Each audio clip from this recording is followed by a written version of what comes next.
Well, good morning. What a good-looking crowd. We're going to go around and introduce ourselves. It's a short panel, but we really wanted to get your questions. So you'll see up on the screen a number that you can text a question to, and we're going to try to, at the end, save enough time so that we can have some of you get some questions in. And we really want this to be a conversation, so please do not hesitate to ask questions. I'll just start off myself. I'm Gordon Fuller. I'm a tech entrepreneur. I call myself a social entrepreneur because I have focused just out of my own natural experience of losing my eyesight progressively as an industrial designer at the forefront of new and emerging technologies, working with augmented reality and virtual reality. And I am very much wanting to share with you, it's been heartbreaking to be an entrepreneur with a conscience about disability. Every group in society has members in my club. Yes, indeed. If you say to an average room, who here is disabled? You know, who wants to raise their hand? You know, it's not a club you want to join necessarily. The word disabled. Who's here? Uncapables, please. Hands. You know. So being empathetic means starting out with understanding the experience. Unlike other communities, people with disabilities usually start out with their own family discriminating against them. And that's very, very true, even if it's to protect the person from feeling rejected by society, by withholding them from opportunities.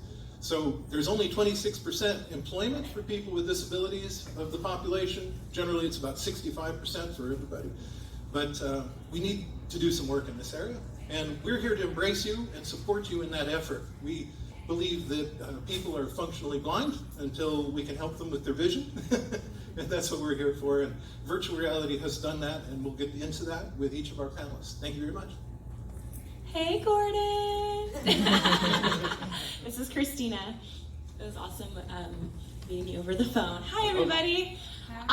So I'm Kristina Ashley Williams. I am not a developer. I'm an artist. I have integrated augmented reality into my artistry as in film and photography. And so kind of to the point that Gordon was stating, when we're looking at invisible disabilities, right? If we're looking at like anxiety and depression, all these other things that get compiled into our bodies because of toxicity in society, what I've been able to achieve through my art is providing an opportunity for people to tell their own stories. So my biggest known piece right now is called Revolution of the Angry Black Woman, and it's a series of over 30 different Black women that are sharing their narratives of toxic trauma and harm because of their position in society. So in my exhibitions, you'll go and see an installation of portraiture, and you'll put your phone up to each portrait and the women will start talking to you. And in those stories, there's everything from women sharing narratives about their hair falling out from trying to relax it and assimilate to white culture, to being sex trafficked, to trying to decide if they leave their husband because they were raped, trying to navigate being too Black at school but too white for their neighborhood, and all of these other compiled traumas that impact our body. So I'm super excited to be here. We've got some dope women on the panel, so it's a really big honor to share space with everybody. Thank you. Hey everyone, and thanks Gordon for having me. So I'm Jenny Dorsey. I'm the founder and I'm a professional chef of Studio Ital. We are a culinary production studio. We put on live experiences and content that are based in some sort of bigger social impact mission that our team cares about, and incorporates always food and drink, but also other types of artistry. Recently, we've been working a lot with virtual reality as a way to really focus and make a very consistent experience at the dinner table, and actually leverage that sort of shared time to get people to do something afterwards. I think there's a lot of social mystique of breaking bread at the dinner table, but there is also a technical aspect of how do you actually structure that so people are using their time effectively and things are actually happening after people leave the room. They don't just kind of blank out, had a great meal, can put it on their social capital, check card, like I went to that thing and supported this thing, but actually how did I change my point of view? How did I shape my worldview in a different way? So the 2 series that we have on tour right now across the U.S. is Asian in America. It's a 6-course dining experience and museum exhibition. There are 6 courses of food. 3 of them are paired with a virtual reality component, and 3 are paired with poetry. So each of the courses talks about a different aspect of the Asian American identity, from topics like the bottle minority myth to the interchangeable Asian to the white savior complex, especially when it pertains to food, but also I think to culture in general. And in the virtual reality components, you put on your headset. We use Oculus Go. You're watching a 360 video, and it's developed by an artist that we worked with in Tilt Brush, and you're seeing a brushstroke by brushstroke recreation of the food that you're about to eat, alongside spoken word from myself explaining exactly what the symbolism is behind each of the ingredients, the technique, and the final plating. When you take your headset off, the food is in front of you, so you've had a very, very focused experience on what you're supposed to talk about with your small group of people in front of you. The other one that we've been touring is something called Hidden. It combines virtual reality, food and drink, and immersive dance performance to talk about cognitive dissonance, interpersonal relationships, and ultimately self-acceptance. So I'll talk a little bit more later. Awesome. Hi, my name is Myra LalDin, and I'm the CEO. I'm the CEO and business founder of Vector. So we do virtual reality development, and specifically in inclusive leadership. So creating scenarios that allow you to stand in someone else's shoes and to experience the workplace from their perspective. So as a male, you get to see from the perspective of a female the microaggressions that she might experience in the workplace. And the reason I even got into this area was my background is in cross-cultural business management. I grew up in multiple countries in international boarding schools, so with kids all over the world. And I was really interested in like the interplay of culture, power, and hierarchy. And so, going to school for that, for international business, and then really getting into the psyche in grad school of like cognitive science behind it. And when I went into the workplace, I was a diversity and inclusion consultant, and I just got really jaded really fast. It was really exhausting, and I think a lot of people can relate to that, being in that space. It's exhausting, and you're not seeing a lot of behavioral change, and that's what we really want, right? So I got into VR about 4 or 5 years ago, and I started really digging into the research, looking at like Bells and stuff out of Stanford, DDs out of Harvard and University of Barcelona, and I was like, this is it.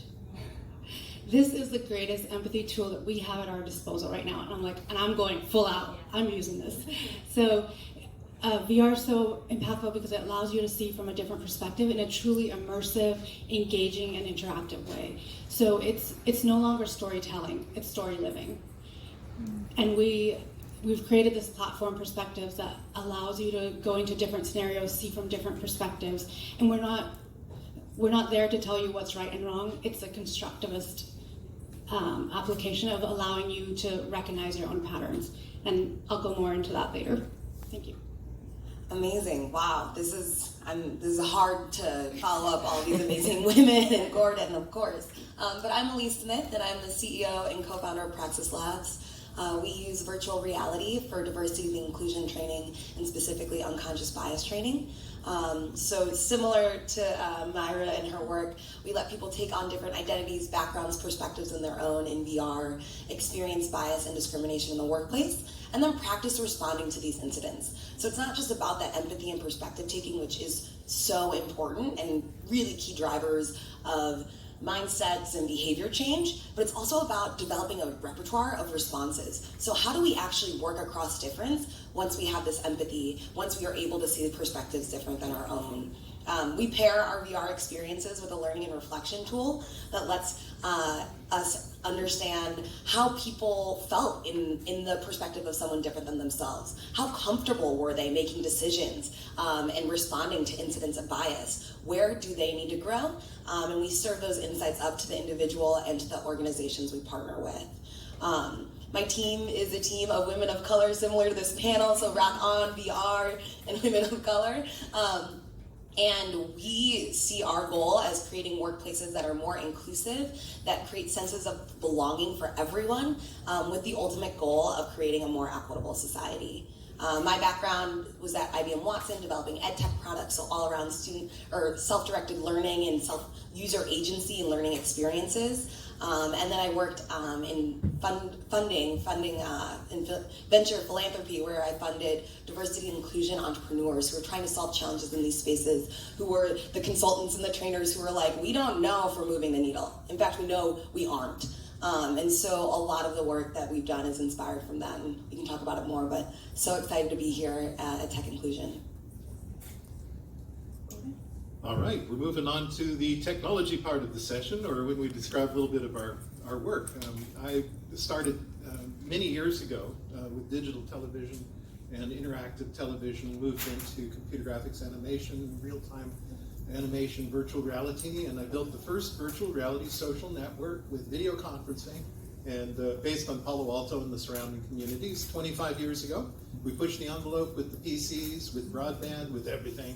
And it was a very interesting experience. It gave me the understanding, the fundamentals, that while I created rich virtual worlds of wildlife and baylands and museums and all sorts of things, and the ability to explore your town just the way it looks in real life, it was actually that people just like to sit and talk to each other. And I felt failed at first, and then I got to thinking about it. You don't get to dispute the results. What is this telling you? And it is that person-to-person interaction is what really counts.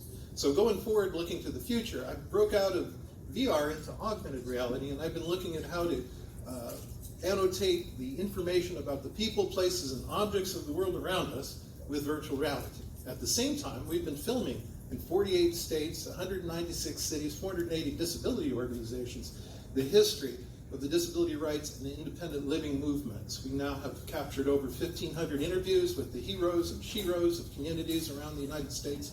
We want to make that information available because, having seen a good deal of that content, as you can imagine, the thing that really touches me is the human potential, what humanity can be.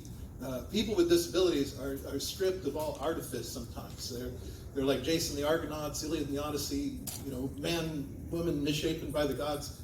It is the case that real humanity comes from our human spirit, which is indomitable. You can do anything. We can do anything. And that's a message I like to take forward, and I'm using virtual reality to do that. I'm going to rebuild the same installation that I did 25 years ago now using state-of-the-art technology. And we're going to also break it out where we empty the museums and we paste all over the community and the birds and the trees and everything, the information that people need. And I believe we're entering what I call the age of awareness, where through your magic glasses, you'll have the information and knowledge you need when you need it in the form you need it, and it'll help in bridging that gap between humanity. Is there a question? What's the question? I think we said we're going to speak about the technology components of our. That sound okay? Again, I'm not a developer. What comes up for me though is like how this tool is able to connect through sensory dynamics.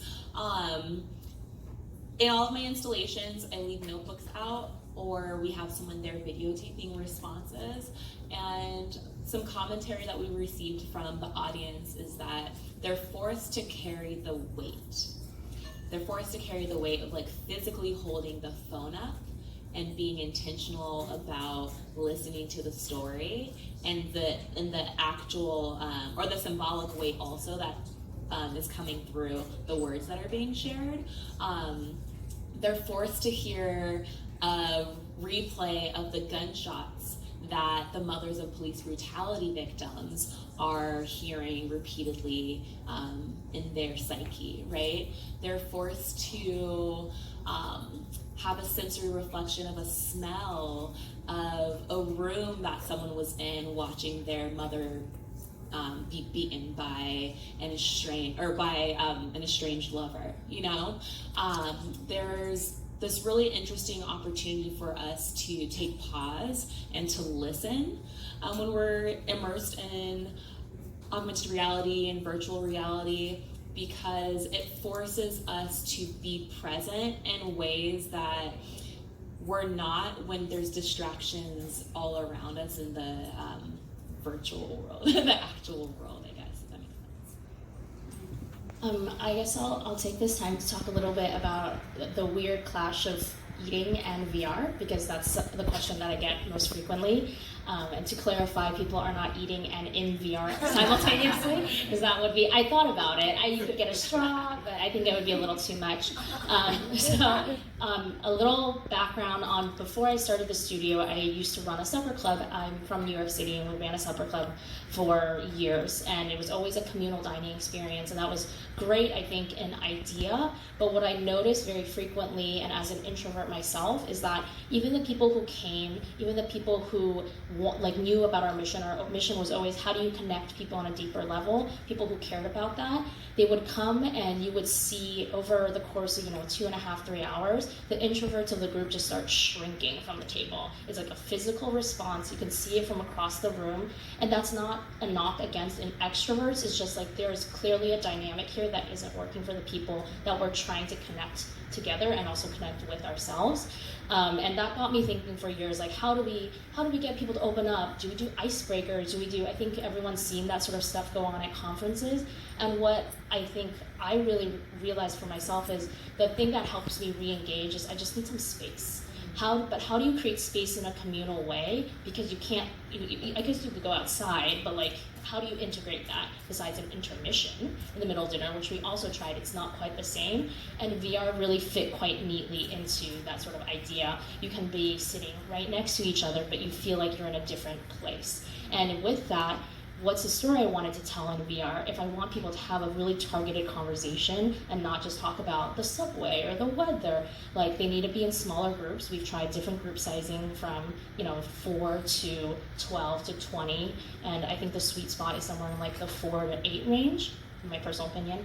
And get them in a space where in VR they're watching something, they're watching the same experience, so that they can have 2.5, 3 minutes to interact with the art in their own way, come out with their own opinions. If they want to maybe stay in the VR just in a black screen for 30 seconds just to catch their breath, they can. And when they come out, what I've noticed in the last year or so touring these experiences is that people engage much quicker. They want to jump back into the conversation, and they have something to say because they've already thought about it, instead of being caught off guard by a question that someone might have asked them and they don't have a response yet, but then you kind of say something blasé in response because you don't know what to do. So that's been really helpful, and I think there's more iterations that we could do. We could increase the different types of VR that we're doing, but overall I think that's been the interesting, I guess, empathy driving part of the VR that we've been using so far. Yeah.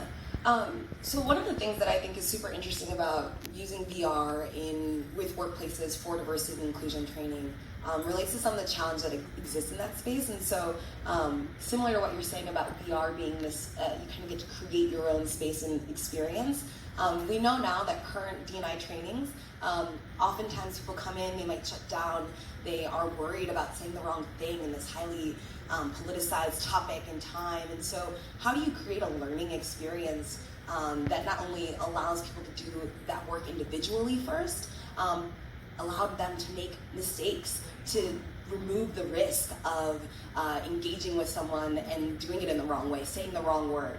And that was something that I really appreciated about the work that you're doing, and the components of being able to like formulate language around it, right? Like, how many times have we been in conversations about this and someone will stutter in trying to say something, or there's like a hesitancy, or they like ask if was that okay, like afterwards, and it's like there's this huge uncomfortability because we're not talking about it, because there isn't opportunity for learn. There's this culture of like ghosting and putting on blast and like critiquing, but there isn't this like educational component of like these are the tools to use. Yeah. Oh, thank you. Well, I think that's what's exciting about VR is this it's risk-free, right, in so many ways. Beyond that, I think the immersion, the total immersion, is really a powerful tool for this kind of educational purpose. Instead, you can't be on your phone, you can't be thinking about that meeting that you have next. You're in VR, you're moving through it, you're engaging, and I think that makes it really, really powerful, especially when we think about our clients in the corporate space or in healthcare or police departments, as a key driver of why they're so excited around VR. I love that. And for us as well, we're discovering, we we created these experiences to give people a new perspective, and we're thinking about it as like a male in a like a female experience, but then to even have women go through this gender bias experience, like it was really interesting that it became an empowerment tool, which we did not expect. So we've had some women go through it and be like, wow, I did not realize that I face these things on a daily basis, and I just take it as normal. I take it, it's social conditioning. And they're like, because I went through this experience and I got to make like tactical decisions of how I was going to handle it for this character, now I'm going to go and do the same in my workplace. So that was like, we have exit interviews with people like that, and that was so chilling. My whole team kind of was like, it was really emotional. Like, we didn't realize that that's what we were creating, but that's what it's become. Another thing that I think is, to your point about, the power of VR in this, is that right now the trainings can feel punitive, like they can feel counterproductive. And even for people, so this is an obvious case for people who are not as aware, but even for people who are advocates of this, like DEI, we found like our clients are coming out and telling us things that we didn't even expect. So for example, there's a man who's like a fierce advocate in the inclusion space, and he went through it and he came out and he was teary-eyed. And I was like, oh, whoa, what was that about? And he's like, wow, I knew that this would be impactful because I love this space, but I didn't realize it would hit me like this. And he said that his girlfriend had just started a job, and for the past 3 weeks she's been telling him the kind of bias that she's facing on a daily basis. And he's like, I love her, like it's painful, but he's like, but going through this and actually feeling everything, the very experiences that she's been telling me, he's like, that hit me really deep. We're at 5 minutes now. Okay, so I was the last one. So, and then that really made me realize that it's not just at the cognitive level. We keep hearing about microaggressions at the cognitive. Now you get to like have the experiential piece of it. Yeah, the visceral nature is really powerful. Did we have any questions that we wanted to? Yes, I have some on my phone. Thank you, whoever's been texting. Okay, so we have a question, and it's not for anyone in particular, but it says, what are some of the challenges of creating equitable and empathetic experiences on a platform as fractured as VR? How do people get their foot in the door when it comes to working in VR, especially if you're not an engineer? Great questions. So does anybody want to answer that first part? The first thing I'd say is, that's a technical question, and it's relating to the platform of VR. And in truth, there are several. Myra, you're good for that. Tell them about that. I have, what do you say? The platform? Yes. So for me, when you said how do people get their foot in the door when it comes to working in VR, what are some of the challenges? If you're not an engineer. Okay, so firstly, there's a lot you can do in VR without being a programmer. But even if you want to get into programming, so for example, we use Unreal Engine, and they have great like visual scripting. So you don't even need to learn like C++ or anything. You can go in there, it's super easy. Knowing programming is always helpful, obviously. But there's so much more about the UX of VR. There's like the art side of it too. There's a lot. If the person who asked that question, can you explain like what you mean by the fractured platform, and then I can answer that better, whoever asked that. The mic on? Yeah, pretty much, I think, as was mentioned, that there are, I'm not sure, maybe 7 or 8 different headsets at this point. Some of them are very high-end headsets, attached to computers, others are like sort of Oculus Quest, and anybody so can have we're moving away from using the really high-end stuff. Like, we like that as developers, like we want to use that, but that's not what's going to be sustainable at the enterprise. And when we're working with corporate, our clients are like, give us something quick, give us something fast. So I think most people are moving towards like standalone. The price point. Yeah, as well. exactly. I mean, that makes a huge impact. Now they're just $399 for the Quest. So I think it's about good enough also. right. I'll just say South Park, you kind of go along, they killed Kenny.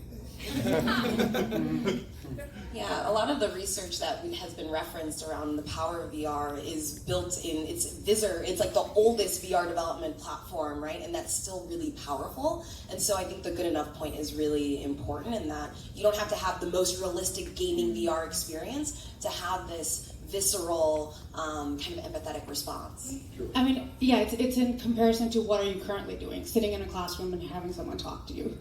So, yeah.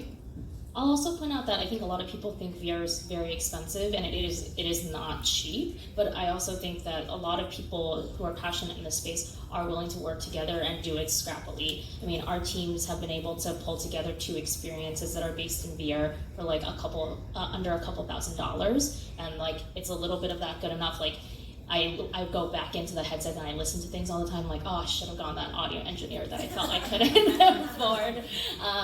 So the second time we got the spatial audio person. But like there's learning curves and people still really like the experience. So I think there are ways to get around that. There are ways to get sponsorships, donations, all that stuff, is just kind of at least get something out there and iterate it on it later. Another question, maybe?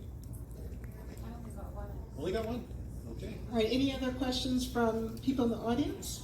Or panelist to panelist? Oh, Here's I think we have one, though. A very burning question. Sorry. I texted it in, but I think I was late to the game. Hi, I have a question about working with police departments, and so I think Elise, you had mentioned a bit of work there, and I'm just curious if anyone else or what the capacity of that work is in terms of preventing police brutality and killings by police, more specifically. One of the companies I work with, which is called Phase Space over in San Leandro, they've created a backpack headset system. It's funded by one of the Google founders, and they're selling systems to police departments. And indeed, police have to make split-second decisions, and the trick is to kind of get in the loop on that and have them make a decision that isn't fatal or deadly. And so that's a very good And that's question. reflective. That shows where they're at now and where they need to grow to. And I think what's interesting about police departments is they're actually quite used to doing simulation-based training, and so in other spaces where getting into a headset is like, very different. It's very second nature, and so I think that not only because of the impact that it could have, but also the comfort with those users makes training in that space pretty powerful.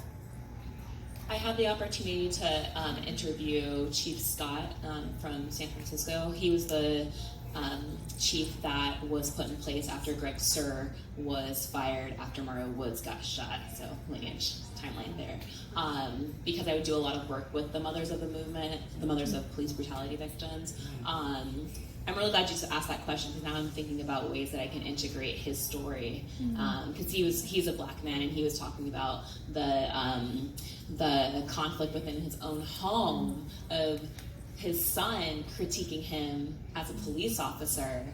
And he's like, I'm a black man, and this is happening to people that look like me, and you're in charge of all of the police, right? Like, so that'd be really interesting, actually. I'm like getting chills. Wow, yeah. I'm gonna do some work with that. I say virtual kids for all police. Space for it. Virtual kids for all police. They're actually one of the first VR experiences I went through comes out of Stanford's virtual human interaction lab called 1,000 Cut Journey, where you become a black boy, grew up in America, a black man, and then one of the pieces of that experience, you are at the hands of the police, and it is just one of the more powerful VR experiences I've been through, and part of the reason why I'm doing this work today. I'm currently at Stanford, actually. Or Derek Ham's. What's the piece I'm thinking of? Right, do you know Derek Ham? Okay, he does some really awesome work with VR with civil rights. I think we're pretty well near to the end here. Oh, I have a quick question. So you started to expand on accessibility, but it'd be great to hear a little bit more about, especially how to use AR and VR to create empathetic experiences for people of all abilities. And we need the concise response. Well, if you think of it, our human experience is based on sensory and cognitive, physical inputs and outputs. And when someone loses a sense, like vision, for instance, it doesn't mean that they actually improve other senses. It just means you learn how to use them. So if you're aware that your training scenario involves people in position within a field of view, you then can work with spatialized audio and sort of reinforce that. There are tactors and different things used in the gaming industry that can kind of enrich the experience. And there's even in the Phase Space labs over in San Leandro, they have moving walls that actually come and go. So like the holodeck, you know. And so truth is, this technology is very, very mature at this point, and it's very rapidly developing. And you can indeed enrich the experience of learning and training in ways that are just now kind of opening up. And so it's a very good area. Please. So what comes up for me there is like looking at like UI designs and like where are you placing a button? What colors are you using? Can everyone read those colors? Can everyone access the button on the handle, on the controller? Where are people being placed in the scene? Is it clear for everyone? Who are you placing in certain scenes and why? And yeah, just like being cognizant of like Good design. everyone, good design on the back end. And At the end, I feel like everything comes down to good design in life in general. And here's what I always point out to my fellow techies in Silicon Valley. You want to look at specs? Look at the spec on human beings. Yeah. From infancy to old age, there's a range of capabilities. It's the natural lifespan of a human being. Why would you only cater to testosterone-filled 20-year-old young men? All right, so please join me in thanking Gordon, Elise, Myra, Kristina, Jenny. Did I miss anybody? Okay, thank you all so much. So we are going to break at this point for a few minutes, and I hope to see some of you all back here in breakout session 1 again after the break. Hey.